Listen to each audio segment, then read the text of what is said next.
Hey everybody, this is Jim at FreeChartVideos.com. It is July 27th, about an hour after the close of the markets, and we're going to use some time-honored techniques to try to understand modern markets. This video is for educational purposes only, and it is not intended to be used as any form of investment advice. I can draw lines on charts, but you have to draw your own conclusions from your own due diligence and make investment decisions that are suitable for your financial situation.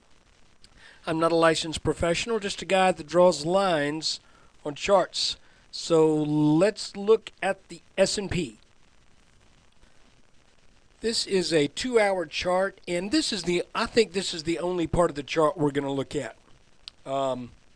Because obviously an ugly day, down 2%, and you know, when we were looking at things yesterday, I kept kind of going, part of me says this wants to get up there and test that that blue line, but another part, because we didn't quite reach it before, but then another part of me says, no, we got to head down and we got to test some support down here, and because we never really tested this line that I've highlighted here, that runs all the way from about 1355 at the top of it.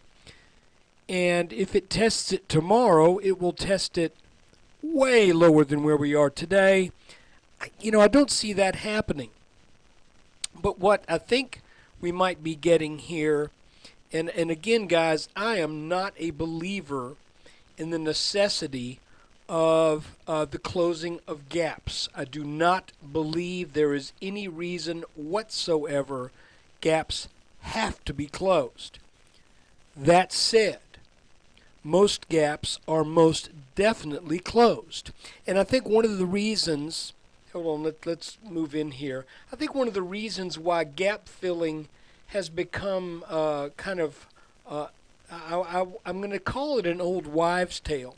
The reason that people say gaps have to be filled is because often when they are filled, that starts to put a stop to the move.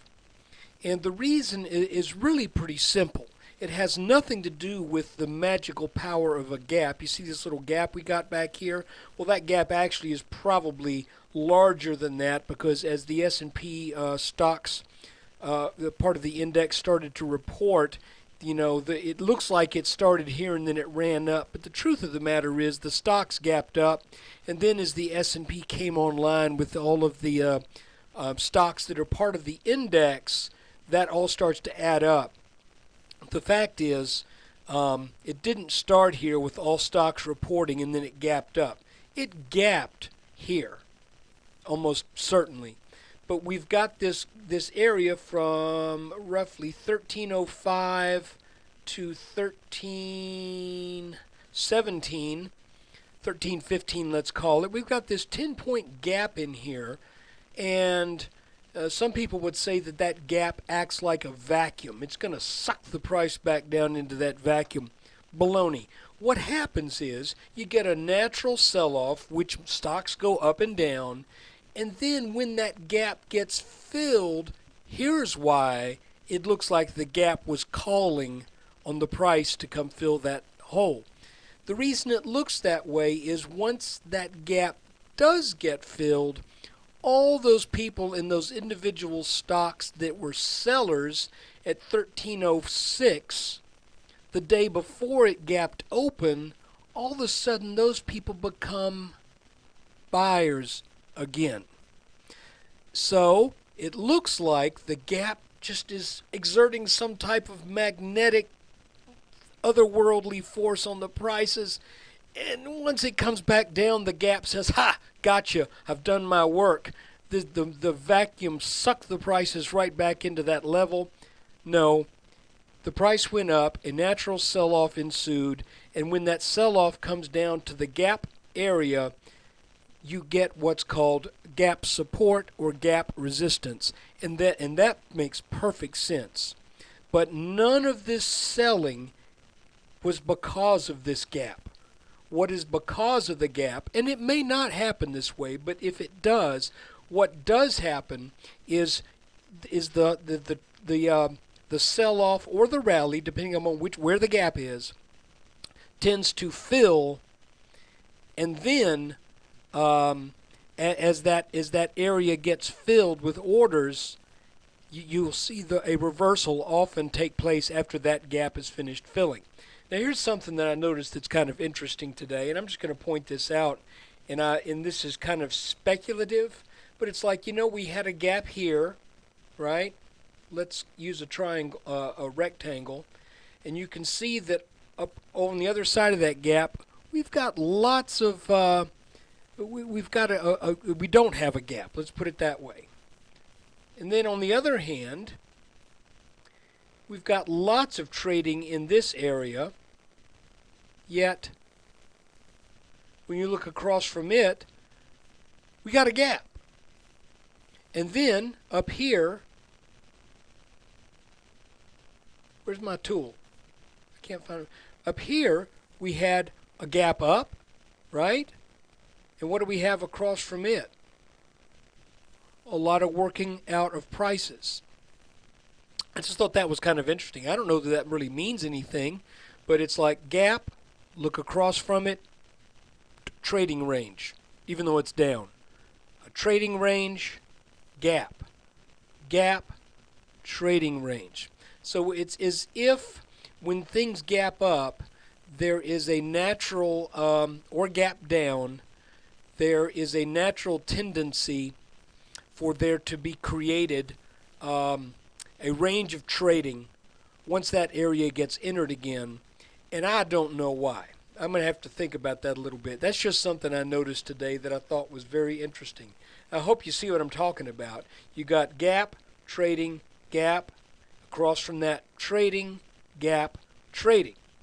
So if this holds true, hopefully we don't gap down tomorrow over this little trade area. But I'll tell you, we're just like I've been talking over the past couple of days, going back to that 2-hour chart. This market is just swimming around in between these blue lines, and it hits the side and it comes back down, goes up, hits, comes back down, swims around a little bit. I don't think I will have a good sense of direction for this market until we either break up out of this pattern or we break down below it. Additionally, we've got this gray line that is kind of my alternate, call it rising support line, that is not based upon the 3-9 lows, but is rather based upon levels set approximately a week to a week and a half after those panic lows. And the reason I'm using that, I've gone over in previous videos, but the main reason is it has been a line that worked from the outset, whereas that very extreme 666 low in the S&P, that has not worked well for anything much. So it looks like we're in this trading range. Again, if this range breaks up, which would be what I would like to see happen, because I still think this is a bull market. Pardon that line. It moves. See what happens when I'm here. It kind of moves around a bit. But the deal is, if we break up over this pattern, then that points to a move to the mid-1400s. Roughly 1480 is the target. If it breaks down, then it's roughly 1440 to 1450. So again, we're in the sideways period right here. This could be a head and shoulders top. If that's the case, then and it breaks down, then we look for that move down here to the 1100s. And then we look to see if some pattern develops that leads us to believe that the markets are going to continue up. History tells us they should, on average, continue up, but we still have to look at it every day. So look, guys, that is the S&P 500 update for July 27th. I hope you enjoyed this. Please come by freechartvideos.com. And feel free to post in the forum questions, comments, stocks you're interested in, whatever. Because I'm going to try to keep this free for a little bit longer. Eventually, it's going to probably have to move over to a very reasonable subscription service. When I say reasonable, I mean reasonable. So let's see how things develop, though. I will make a promise to you to not make any such move until I will continue this on a free basis, I promise, through the end of September. So you got about more than 2 months of free left, and let's just see how things work out. Thanks for watching.